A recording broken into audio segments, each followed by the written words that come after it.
কে চালায় সরকার?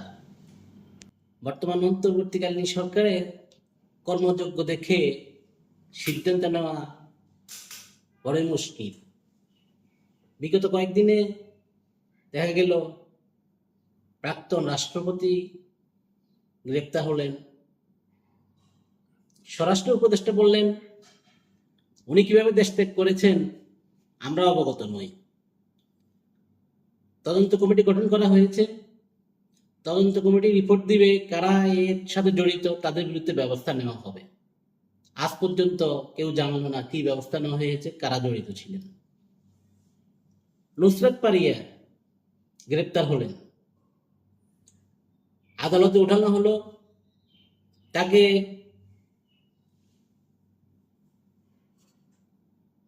ফ্যাসিবাদের দোষর হিসেবে আখ্যায়িত করে তার নামে একটা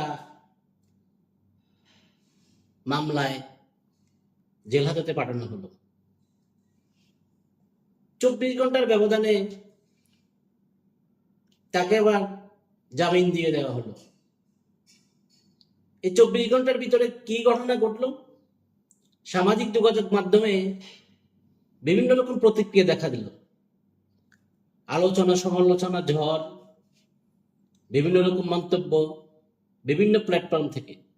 এনসিপি নেতারা বিভিন্ন পর্যায়ে স্ট্যাটাস দিচ্ছেন, সাধারণ লোকজন স্ট্যাটাস দিচ্ছেন, বিভিন্ন রাজনৈতিক প্ল্যাটফর্ম থেকে স্ট্যাটাস দিচ্ছেন, সরকারের বিভিন্ন উপদেষ্টা বলতেছেন যে তারা বিব্রতকর অবস্থায় পড়েছেন। এরপরে 24 ঘন্টার ভিতরে আবার সেই আদালতই তাকে জামিন দিয়ে দিল। তাহলে সরকার কি ফেসবুক দ্বারা প্রভাবিত হয়ে দেশ পরিচালনা করছেন?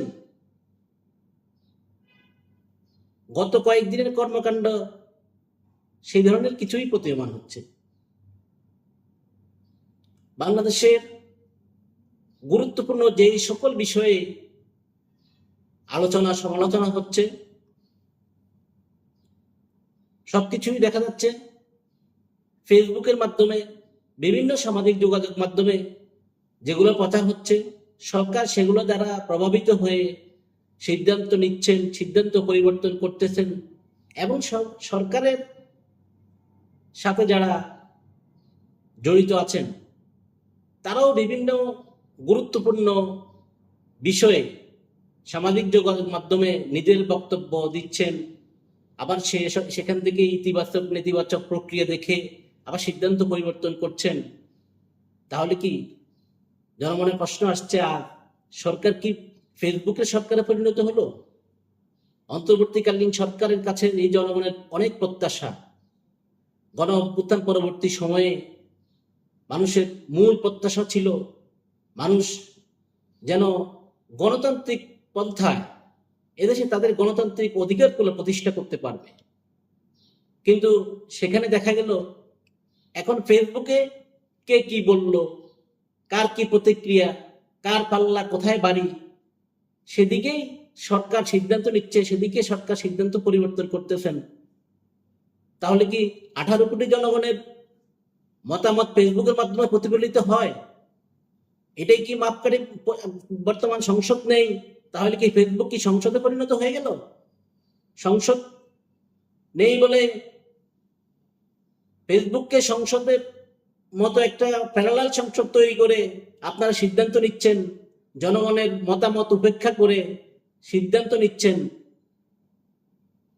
জনগণ আজ এই সকল সিদ্ধান্ত নিয়ে দেখে বর্তমান অন্তর্বর্তীকালীন সরকার এবং অন্তর্বর্তীকালীন সরকারের প্রধান ডক্টর মোহাম্মদ ইউনূসকে নিয়ে যে স্বপ্ন দেখেছেন, যে প্রত্যাশা করেছেন, তারা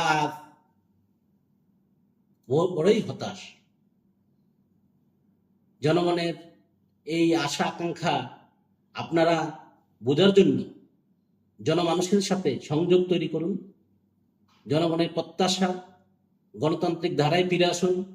গণতন্ত্রের মূল যে চাওয়া সেই নির্বাচনের মাধ্যমে গণতান্ত্রিক সরকার গঠন করে দিন। জনগণকে তাদের সরকার গঠন করার জন্য উপযুক্ত পরিবেশ তৈরি করে দিন। এই সকল সামাজিক যোগাযোগ মাধ্যমের উপর নির্ভর করে সরকার পরিচালনা করে জনগণকে হতাশ করবেন না। আপনাদের কাছে এই আশা ও প্রত্যাশা রেখে বিদায় নিলাম। আসসালামু আলাইকুম।